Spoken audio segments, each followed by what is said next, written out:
Hey, look like we're live. Hey, Facebook Live. Just give me a second. Just like to wait to see if get other people online.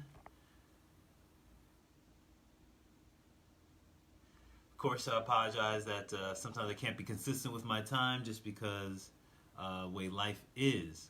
So this is a very important message. And hey, Jazz. Hey, Miriam. Thank you, ladies, for watching.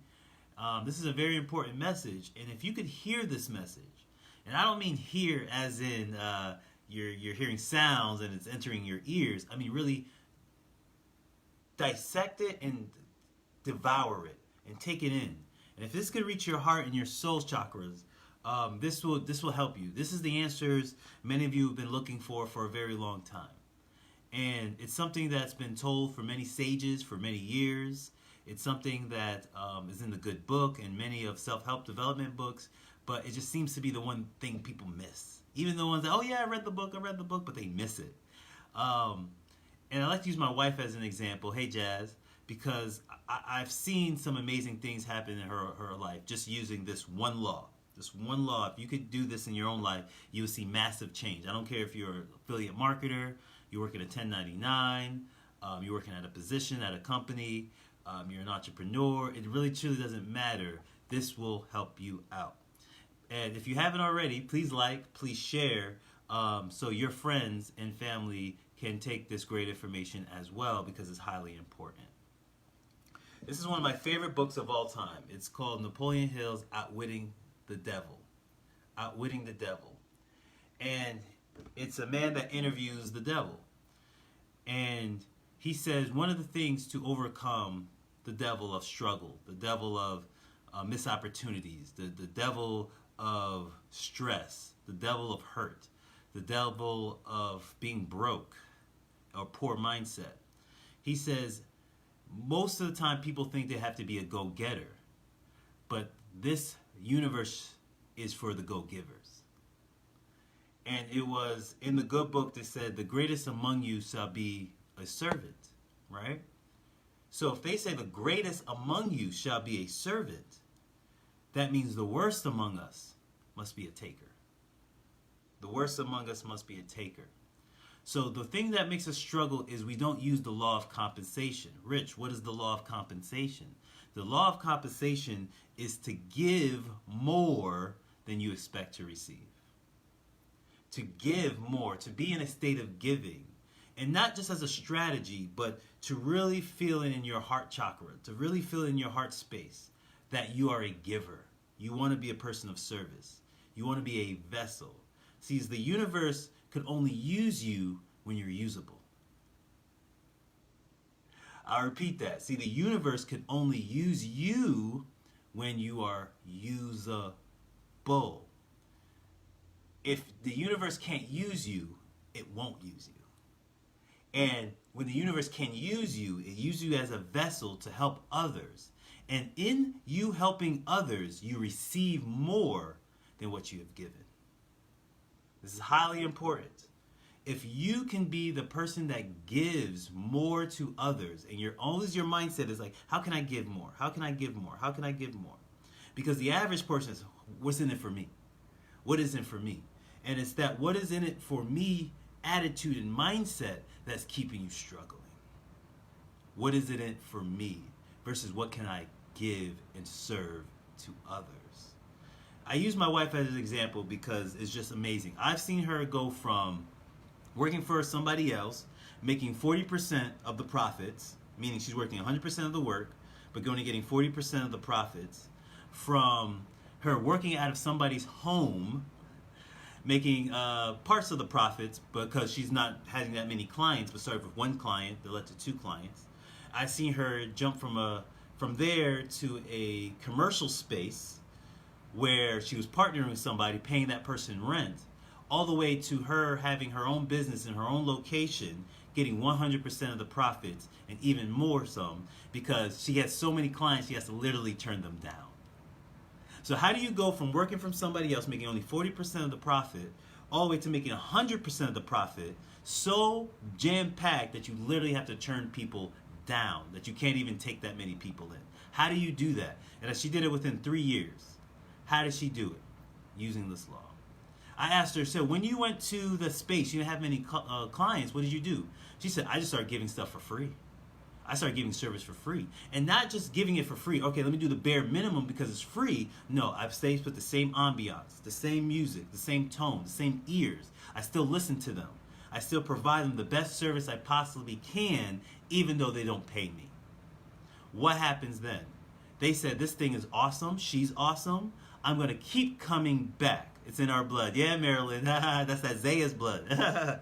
And so they keep coming back. Why? Because why wouldn't they? The service is so good, even if I'm paying less. So when she asked them, hey, I'm upping my business. Do you mind paying more? They say they had no problem paying her even extra than what she was asking for. Why? Because she gave so good service. She was a servant. She approached her business as, how can I serve these women? How can I serve my community? How can I give more to others versus what's in it? Because she understands the law.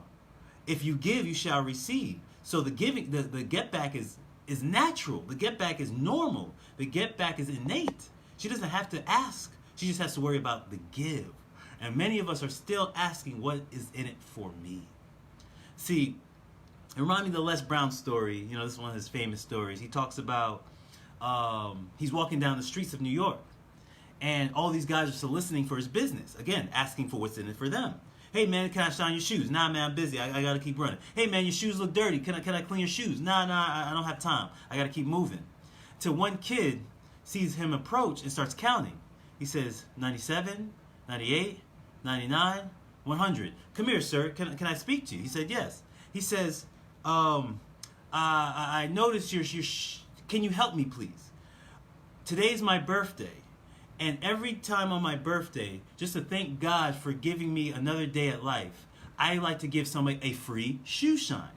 Hear this, a free shoe shine. He said, okay, well, I'll help you out, sure. So he said no to all the other guys walking up the street, but he said yes to this kid. Why? Because I want to offer you a free shoe shine. Les says, okay. He sits down and the kid works his shoes and is now sparkling. And he says, question. He's about to leave. He says, question, how much do you normally charge? Mind you, the kid never asked for anything. Hear this. He didn't ask for anything. He said, how much do you normally charge? He said, usually I charge about $2 or $3. He said, here's $5. Keep the change. And he walks away. And then he hears the kid seeing the other people coming down, starts counting again. 98, 97, 99, 100. Because he knew I don't even have to ask. As long as I give and show you my talents, show you my skills, show you what I have now, early, before I even ask anything from you, you're going to automatically want to give. But others, we think, hey man, what's in it for me? Hey man, you hook me up, bro. What do you think? I think of a homeless person. I could shift a homeless person's life within a day and probably get them off the streets within a year, just with this one law. So if every homeless person, because they come to you, hey man, I'm hungry, you mind giving me $1? Hey man, I'm a little thirsty, I gotta take the bus, you mind hooking me up? And of course you want to help them, out, but you just give them like $1 or $2. But imagine if the person was homeless and say, hey man, let me clean let me wash your car real quick. I got this green solution. I ain't gotta use no pollution. This is gonna be perfect on your car. I just want to shine. No, okay, no, man, don't worry. It's free. I'm just gonna shine your car. Buff it. Clean your car, sparkling. He said, wow, you did an amazing job, man. Here's 10. Here's 15. So you went from $1 a guy, $1 a person, to 15 a person. Why? Because you're giving something. You're giving something. I remember I was listening to great. We won't go too deep into it, but just understand: if you know the law of compensation, and you could be a giver, a servant, the greatest among you shall be a servant. If you could approach to give, Rich, why do you give such free content? Rich, why do you give free books away? Rich, why do you have free courses online? Rich, why do you give away your free ebook? Rich, why are you always constantly doing daily motivation, giving content, giving your heart, your soul, every day for free? Why? Because I understand the law, and I am a vessel. I am a vessel to share a message that can change lives. That's what I do. That's what I'm about. That's who I am. And I know these things are not from me. They're streaming through me, because when the universe knows you are usable, they can use you. And lastly, I'll leave you with this. It's the story of in the good book of Saul, right? Saul was a person who hated Christians. He slaughtered Christians. He threw them in jail. He literally hated Christians, and Christians were scared of him after the passing of Jesus. And one day Saul heads to Damascus because he hears there's a bunch of Christians bases there.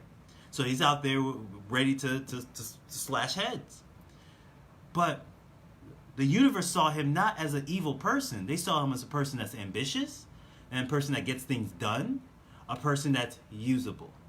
A person that's not lazy asking, hey, can I get some? He literally went to the king and said, hey, I heard there's some Christians in Damascus. I want to go over there and take them out. The king didn't approach him. He approached the king. He said, listen, I'm going to help you out with these Christians. I got your back. The king said, okay, go ahead. And the universe said, man, this guy's ambitious.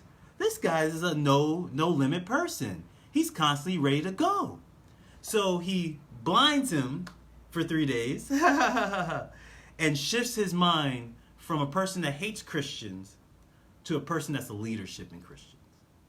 Why? Because the universe says, though you have the wrong mindset, but I like the drive. You are a giver. You are a servant. You're always ready to just, because you really thought Christians were bad. So that's the only reason you're doing it, because you wanted to serve. He said, I'm just going to shift your mind a little bit to help serve my cause. And now he becomes an apostle, Paul. Not because he was lazy. Not because he was always with his hand out. Not because he was always trying to ask, hey, what is in it for me? Because he was a giver. So the universe says, you are usable, so I shall use you. So if you could be usable in your own life, if you could constantly be in the state of giving, you shall always get. And if you're not getting right now in love, in praising, in respect, in admiration, in positivity, and in income, or in relationships, or in just general getting, and things are just coming to you in abundance, it's because you're not giving yourself and your abilities and your skills out enough. Again, this is Rich Fontaine with the Power of Self-Entertainment. Either you could agree with me or not agree with me, but either way, I feel that this was a successful conversation. Again, please please share with your family, your staff, your friends. Let them understand if they're not getting right now, it's because they're always concerned about getting. But if they can shift that and concern themselves with what can I give? What can I give? What can I give? What products can I give? What service can I give? What abilities can I give? What skills can I give? What can I give in a consistent basis? They'll always struggle. But if they can shift, then they'll get what they want. Again, what Zig Ziglar said, if you help enough people get what they want, you will get everything that you want. Love is love. Appreciate all of you. Thank you, Marilyn. Thank you, Jasmine. Thank you, Miriam. Thank you, Jose. Love is love. Namaste.